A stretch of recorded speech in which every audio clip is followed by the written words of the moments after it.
Hello friends, welcome back to my channel. मैं हूं आपकी फ्रेंड वर्षा। आज की इस वीडियो में हम बात करेंगे बीएड एंट्रेंस एग्जाम के कॉमर्स की रिवीजन क्लासेस की। ये रिवीजन क्लासेस हम बाइलिंगुअल करेंगे तो आपको कोई प्रॉब्लम नहीं होगी और ये मॉर्निंग में आपको 11 बजे मिलेंगी, तो देखना ना भूलेगा। ये सारे क्वेश्चंस हम पहले करा चुके हैं। रिवीजन क्लासेस का मतलब होता है हम उन्हीं को आपको रिवाइज कराएंगे जिससे कि आपको वो सारे कॉन्सेप्ट फिर से क्लियर हो जाए अगर आप भूल गए हैं तो। और इससे आपको एक कॉन्फिडेंस भी बनेगा कि हाँ, ये क्वेश्चंस आपने पहले कर रखे हैं, ये सारे आपको आते हैं। तो रिवीजन क्लासेस हम ये करेंगे। और इसके अलावा कोई और भी आपकी क्वेरी लगती है तो आप ज़रूर बताइएगा।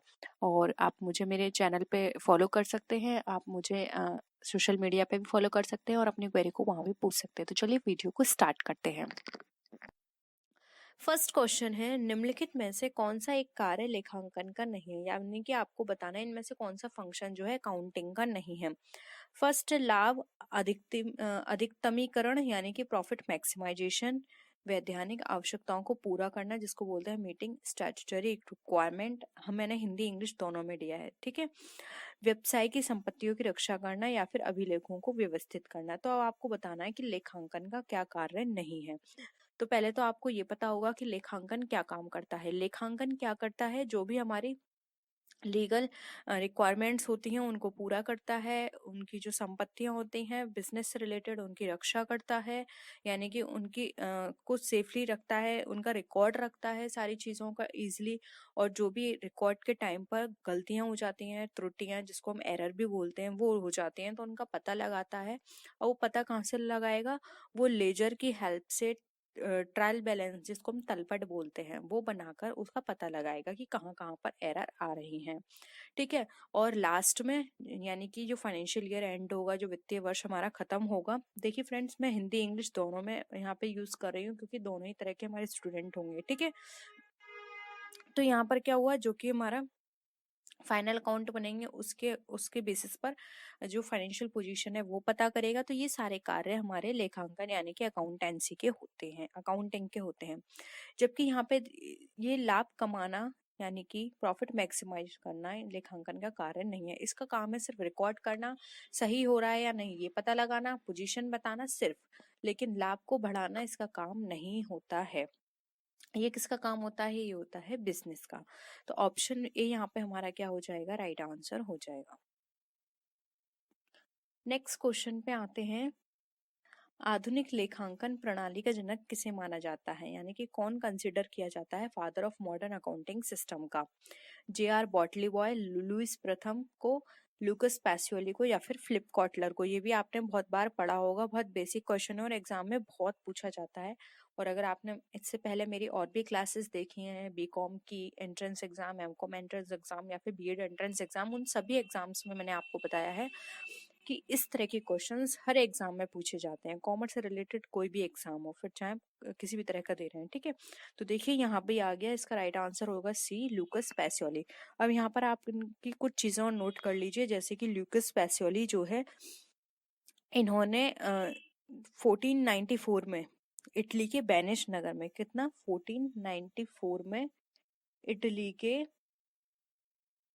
वेनिस इटली के वेनिस नगर में जो शहर है, सॉरी शहर में एक पुस्तक जो थी उसको प्रकाशित करा था, यानी कि एक बुक जो थी उसको लॉन्च किया था या फिर पब्लिश किया था। और उसका नाम क्या था, डी कंप्यूटरिस्टिक स्क्रिप्चरिस नामक पुस्तक थी, ठीक है। डी कंप्यूटरिस्ट एंड स्क्रिप्चरिस,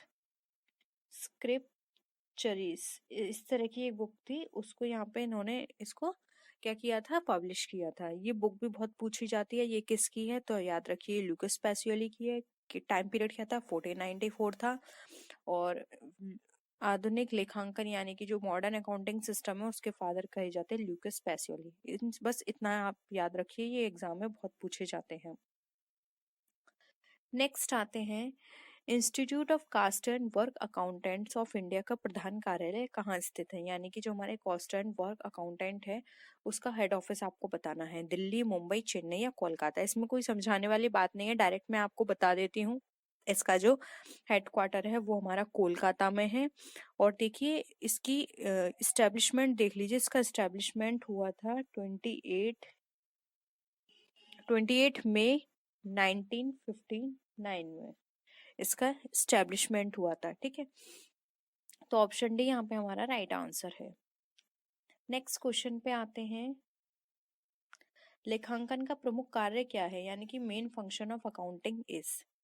आर्थिक समंकों का अभिलेख, समंकों आर्थिक यानी कि इकोनॉमिक डेटा को रिकॉर्ड करना, providing information base for work, या फिर records in the classifications of business transactions, या फिर अचीव नॉन इकोनॉमिक गोल्स। अब इसमें से हमें बताना है कौन सा हमारा लेखांकन का कार्य है। अब देखिए लेखाकर्म जो होते हैं यानी कि जो हमारी अकाउंटिंग होती है उसका काम होता है जो कि हमारे बिजनेस से रिलेटेड लेन देन है उनको क्लासिफाई करना, उनको रिकॉर्ड करना, और जो भी पहले यानी कि कोई भी ऐसे लेखे हुए हैं जो कि पूरी तरह हो गए या फिर थोड़े हुए हैं लेकिन वो मॉनेटरी एस्पेक्ट में है, तो उनको लिखना, फर्दर उनको क्लासिफाई करना, जिस भी नेचर है उस नेचर के अकॉर्डिंग। बस एक शर्त क्या होती है कि वो मॉनेटरी एस्पेक्ट में होने चाहिए, वही ट्रांजेक्शन्स रिकॉर्ड होंगे। और कोई भी ट्रांजेक्शन नॉन इकोनॉमिक है या फिर उसमें नॉन मॉनेटरी है, किसी भी तरह का मॉनेटरी एस्पेक्ट नहीं है इंक्लूड, तो उसको इंक्लूड नहीं किया जाएगा। ये सब काम करना इसका काम होता है।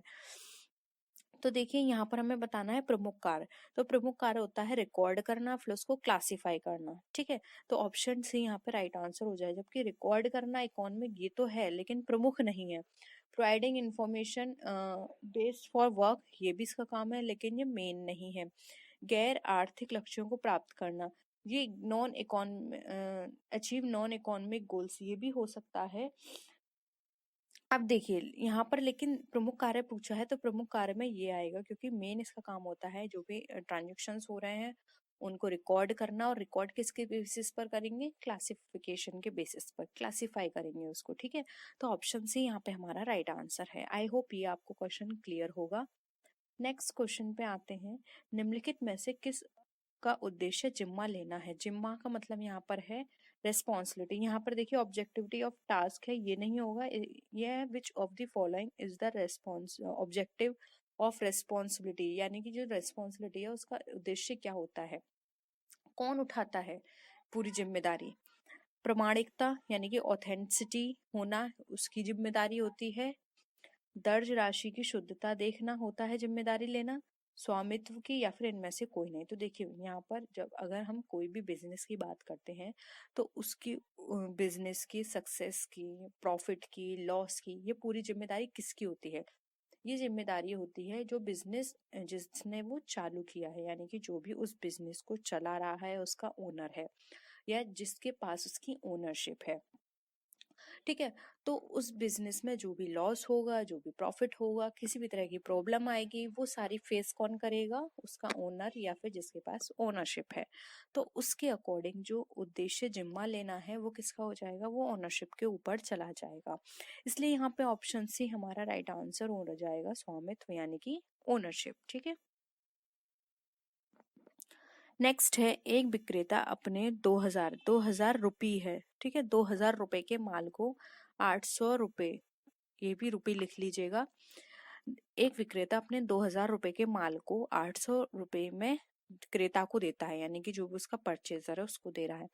200 रुपए का अंतर आ रहा है, तो ये 200 रुपए क्या कहलाएंगे, cash discount, trade discount, credit sale, या फिर अप्राप्य ऋण।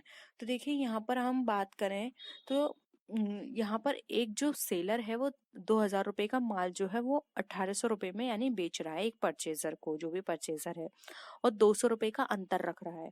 तो ये डिस्काउंट में आता है। अब हमें ये बताना है कि ये किस तरह का डिस्काउंट है, तो ये डिस्काउंट हमारा कहलाएगा ट्रेड डिस्काउंट। अब ये जो डिस्काउंट होता है ये यहाँ पर उन ग्राहकों को दी जाता है जो एक ही वस्तु में व्यापार करते हैं, यानी कि जब कोई भी सेलर एक ही कमोडिटी या एक ही तरह के प्रोडक्ट में डील करता है वो वहां पर उस कस्टमर को इस तरह के डिस्काउंट दिए जाते हैं। इसका मेन उद्देश्य क्या होता है, ज्यादा से ज्यादा कस्टमर्स हमारे बढ़ जाएं, इसलिए इस तरह का डिस्काउंट दिए जाते हैं। तो यहाँ पर ऑप्शन क्या होगा हमारा, बी राइट आंसर हो जाएगा, ट्रेड डिस्काउंट। नेक्स्ट क्वेश्चन है, पुस्तपालन का हमें अर्थ बताना है, यानी कि जो बुक कीपिंग है उसका मेन मतलब, जो मेन मतलब है या फिर उसका जो आशय है वो क्या है। प्रारंभिक पुस्तकों में लिखना, यानी कि जो हमारे स्टार्टिंग की जो बुक्स होती हैं, जो जिनको हम जर्नल बोलते हैं, उसमें रिकॉर्ड करना। लाभानी खाता तैयार करना, यानी कि प्रॉफिट एंड लॉस अकाउंट जो है उसको प्रिपेयर करना। प्रॉफिट शुद्ध लाभ की गणना करना, यानी कि जो नेट प्रॉफिट है उसको कैलकुलेट करना। साझेदारी संलेख लिखना, यानी कि पार्टनरशिप डीड को बनाना या उसमें रिकॉर्ड करना। हमें बुक कीपिंग का मतलब बताना है। तो देखिए, आप नाम से ही समझिए, बुक कीपिंग यानी बुक के अंदर कुछ रखना। अब बुक के अंदर आप कोई चीज नहीं रखेंगे, बुक के अंदर क्या रख करेंगे, आप रिकॉर्ड रखेंगे, यानी कि उसको जो भी ट्रांजेक्शन हो रहे हैं उनको रिकॉर्ड करना बुक के अंदर, ठीक है, जिससे कि वो फ्यूचर के लिए सेफ रहें कि हमने इन इनके साथ ट्रांजेक्शन्स किए हैं, ये हमने माल बेचा है, हमारा इतने पास जो मनी है वो हमारे पास आई है। तो ये सारी चीजें रिकॉर्ड करना हमारा बुक कीपिंग कहलाता है। तो अब आप देख लीजिए ऑप्शंस इसके अकॉर्डिंग हमारे क्या होंगे। राइट आंसर होगा ऑप्शन नंबर ए, प्रारंभिक पुस्तकों में लिखना, क्योंकि जब हम बुक कीपिंग की बात करें तो यहाँ पे प्रॉफिट एंड लॉस का कोई मतलब नहीं है, नेट प्रॉफिट हम कैलकुलेट नहीं कर रहे हैं, और ना ही पार्टनरशिप डेट से यहाँ कोई मतलब है। तो ऑप्शन ए हमारा यहाँ पे राइट आंसर हो जाएगा। नेक्स्ट आते हैं, व्यापार के स्वामी द्वारा व्यापार में लगाया गया धन क्या कहलाता है, यानी कि कोई पर्सन है जिस भी चीज में इन्वेस्ट बिजनेस करता है उसमें वो कोई भी फंड लगाता है या हम कहें कुछ फाइनेंस करता है तो वो इन्वेस्ट करता है, उसको क्या बोलते हैं। पूंजी, माल, संपत्ति, भवन।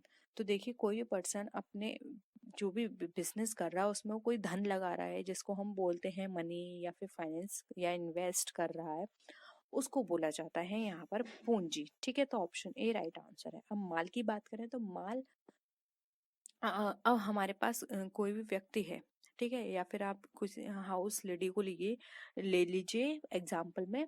अब वो कोई भी जो, जैसा कि आप देखते हैं कि हमारा यहाँ पे फेस्टिवल क्या है, दिवाली का, इस टाइम हम सफाई करते हैं, तो जैसे न्यूज़पेपर या फिर और भी कुछ ऐसे प्रोडक्ट निकलते हैं जिसको हम क्या करते हैं, बेच देते हैं, ठीक है, किसी को सेकंड हैंड। तो वो डेली का काम नहीं है, वो कभी कभी घर से कोई भी प्रोडक्ट ऐसे यूजलेस निकलता है जिसको हम देते हैं, जैसे न्यूज़पेपर हो गए हमारे, कोई भी खाली हमारे प्लास्टिक की बॉटल्स हो गई, इस तरह के प्रोडक्ट हम देते हैं। तो ये उसका डेली का काम नहीं है, वो कभी कभी ये काम करती है। जबकि एक बिजनेसमैन क्या होता है, एक प्रोडक्ट में, एक तरह के नेचर के प्रोडक्ट में वो डेली डील करता है। तो जिस प्रोडक्ट में वो डील करता है वो उस व्यक्ति के लिए क्या कहलाता है, माल। इसलिए हम बोलते हैं कि कोई भी व्यवसायी किसी भी किसी भी वस्तु में डील कर रहा है डे टू डे बेसिस पर, तो वो वस्तु उसके लिए क्या कहलाती है, माल। संपत्ति आप समझते ही हैं और भवन भी आप समझते हैं, ठीक है। तो यहाँ पे ऑप्शन ए हमारा राइट आंसर हो जाएगा, पूंजी। नेक्स्ट क्वेश्चन पे आते हैं, निम्नलिखित में से कौन सा सही नहीं है, हमें ये बताना है। वस्तु एवं सेवाओं को बेचने से प्राप्त धनराशि को आगम कहते हैं, यानी कि कोई भी वस्तु सेवा को बेच दिया उससे जो पैसे मिले उसको आगम यानी कि आय कहेंगे। स्वामी द्वारा व्यापार में लगाया धन पूंजी कहलाता है, क्या ये सही है, इसमें आपको नहीं बताना है, ठीक है। एक ही प्रकृति के लेन देनों को एक ही स्थान पर एकत्रित करने को अभिलेखन कहते हैं, या फिर संपत्ति माइनस बाहरी दायित्व इक्वल टू पूंजी होता है। अब इसमें आपको बताना है कौन सा सही नहीं है, ठीक है।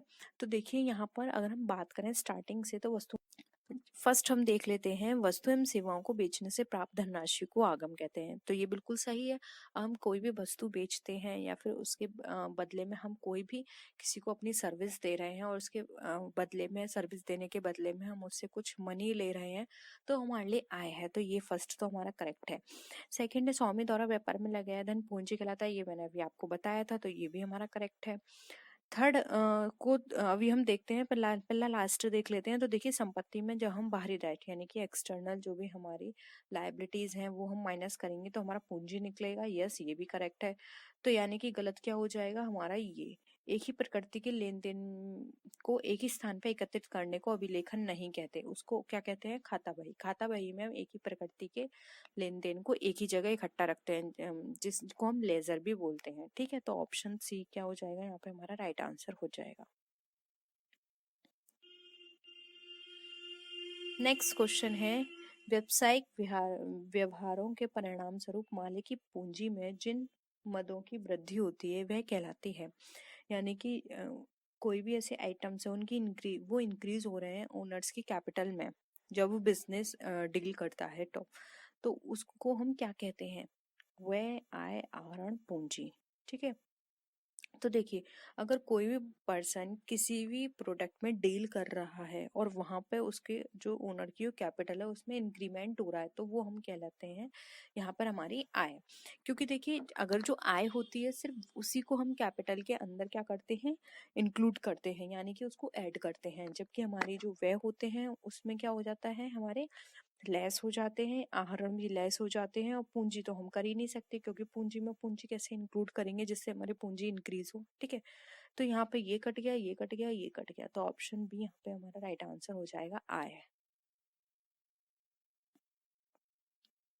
नेक्स्ट क्वेश्चन है, निम्नलिखित में से कौन सूचनाओं की प्रक्रिया के रूप में लेखांकन का अंतिम चरण है। यानी कि हमें इसमें से ये बताना है कि जब भी हम अकाउंटिंग करते हैं तो उसमें जो लास्ट स्टेप या फिर फाइनल स्टेप जो होता है वो कौन सा होता है। सूचनाओं का विश्लेषण एंड निर्वचन, यानी कि एनालाइज एंड इंटरप्रिटेशन करना, कम्युनिकेशन करना, रिकॉर्डिंग करना in the books of account, या फिर preparation of summary in the form of financial statement. तो देखिए इसमें आप स्टार्टिंग में देखिए, फर्स्ट हम क्या करेंगे, फर्स्ट स्टेप क्या होगा, लेन देन करना। सेकंड स्टेप क्या होगा, जर्नल में रिकॉर्ड करना।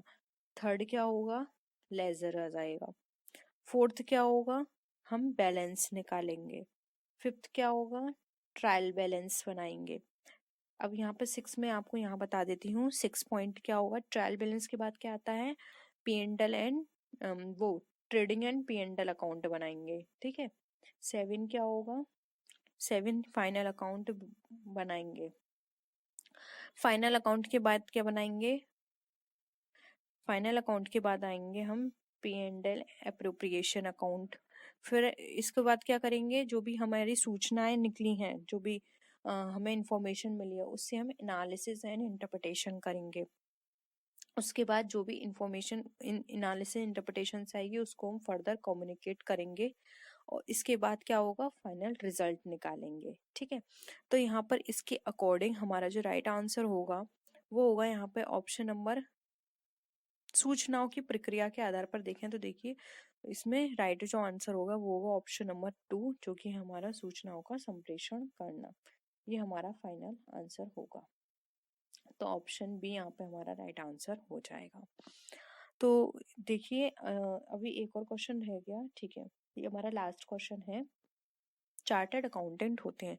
अब जो चार्टर्ड अकाउंटेंट होते हैं वो किस तरह के होते हैं, यानी पूर्ण अंकेक्षक, सरकारी अंकेक्षक, पेशेवर अंकेक्षक, या फिर उपरोक्त में से कोई नहीं। तो देखिए चार्टर्ड अकाउंटेंट जो होते हैं ये प्रोफेशनल होते हैं। ठीक है, ये इस में मतलब जैसे हम बोलते हैं स्पेशलाइजेशन। ठीक है, तो जो भी इनके काम होते हैं उसमें ये स्पेशलाइज्ड होते हैं।